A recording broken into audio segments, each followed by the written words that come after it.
everything is going up. Whether you're talking about groceries, rent, daycare payments, everything is expensive. Working people are having a really, really hard time. And I don't think that's new news to anybody, but it's a reality for so many people in our districts. And so I think it's worth saying out loud, because this is a real situation for a lot of people. And soon, as you've heard with the federal cuts and what's happening with the budget impasse here, the situation's only going to get worse. When we think about people not being able to pay to keep the heat on, when we think about people not being able to have enough food to feed themselves and their families, or to be able to pay their rent so they can have a roof over their head. I think the situation is getting even worse right now, and so I'm very glad and very grateful to the coalition for holding this. Because in addition to the budget impasse, we're seeing so many programs torn away. And soon there will be no safety net left.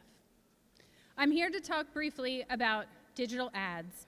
I think we can all agree it's pretty difficult to use the internet sometimes. You go to watch one video and suddenly you've got about 20 pop-ups.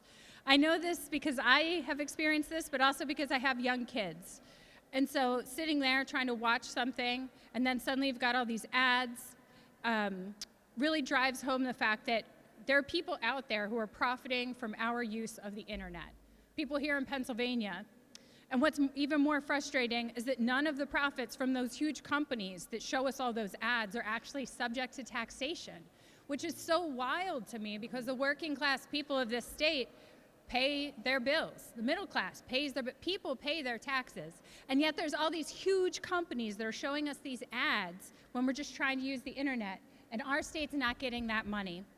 As you've heard, there's so many very worthy things that we could be putting those dollars toward, like, I don't know, maybe education or transit. So many challenges our states face, so many important ways that we could improve the lives of working people if only we had that money to invest. Our present tax systems were formed a century ago, when honestly the idea of a website that's based in California selling ads for a clothing company that's in New York to somebody watching a YouTube video in Allentown 100 years ago was probably inconceivable. But now it's a daily reality.